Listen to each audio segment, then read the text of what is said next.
মঈন খানের বিস্ফোরণে কেঁপে উঠল এবার আইসিসি ও বিসিসিআই।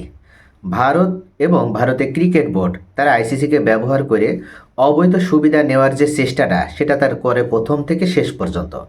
এবং এটা বিশ্ববাসীর কাছে প্রমাণিত হয়ে গেছে যে ভারত আইসিসিকে ব্যবহার করে তারা বিভিন্ন সুবিধাগুলো নেওয়ার মাধ্যমে বাংলাদেশ এবং পাকিস্তানের মতন দুর্বল রাষ্ট্রগুলোর বিরুদ্ধে সবসময় ছড়ি ঘোরানো বা মাতব্বরি প্রয়োগ করতে চায়। কিন্তু অস্ট্রেলিয়া ইংল্যান্ডের মতো রাষ্ট্রের বিরুদ্ধে তারা কখনো লাগতে যায় না। কারণটা কি? এই গোপন তথ্য অবশেষে ফাঁস করলেন মঈন আলী। ইংল্যান্ডের এই তারকা ক্রিকেটার মঈন আলী তিনি একের পর এক বিস্ফোরণ এবং তিনি এই গোপন তথ্য প্রকাশ করার মাধ্যমে ভারত ও আইসিসির একেবারে ময়না তদন্ত করে ছেড়েছেন।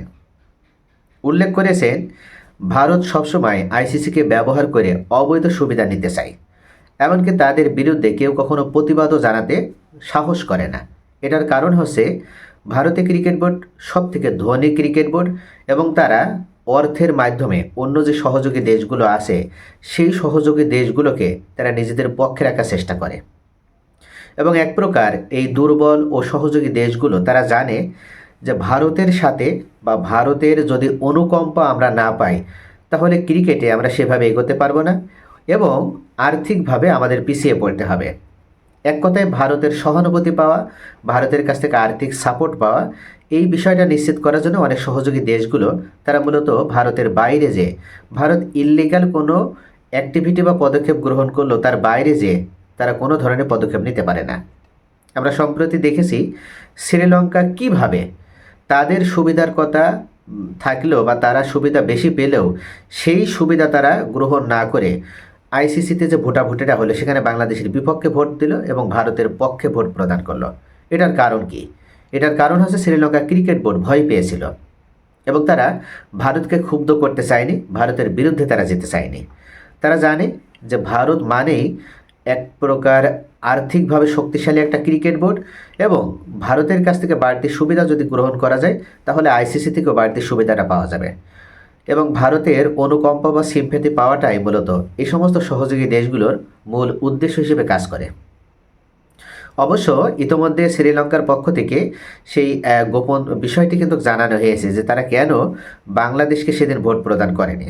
এবার মঈন আলী জানালো বাংলাদেশ এবং পাকিস্তান শুধুমাত্র দুর্বল বলেই ভারত আইসিসিকে ব্যবহার করে বাংলাদেশ ও পাকিস্তানের বিরুদ্ধে একের পর এক বিভিন্ন পদক্ষেপ নিয়ে থাকে।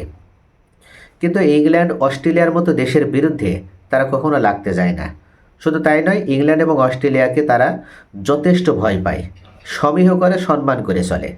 মঈন আলী উল্লেখ করেছেন যে ভারত এখন পর্যন্ত বিশ্বকাপে, এটা বিতর্কিত একটা বিশ্বকাপ এবং এই বিশ্বকাপেও তারা যেভাবে অ্যাডভান্টেজ নেওয়ার চেষ্টা করেছে মূলত এর পূর্বেও তারা সেই চেষ্টাটা অব্যাহত রাখে। তবে সব জায়গায় তারা কিন্তু এই চেষ্টা অব্যাহত রাখে না বা সব জায়গায় এই সাপোর্টটা তারা নিতে যায় না। তারা ইংল্যান্ড অস্ট্রেলিয়াকে ভয় পায়, তারা দুর্বল রাষ্ট্রগুলোকে টার্গেট করে এবং তাদের কাছ থেকে বা তাদের উপর থেকে এই সুবিধাগুলো আদায় করে নেওয়ার চেষ্টা করে। তো মঈন আলীর এই বিস্ফোরণোন্মুখ এই বিবৃতির মাধ্যমে অবশেষে ভারতের প্রকৃত চেহারা বের হয়ে আসলো এবং তারা আসলে কোন জায়গায় শক্তিশালী এবং কোন জায়গায় দুর্বল তাদের সেই গোপন তথ্যটাও মঈন আলী ফাঁস করে দিল।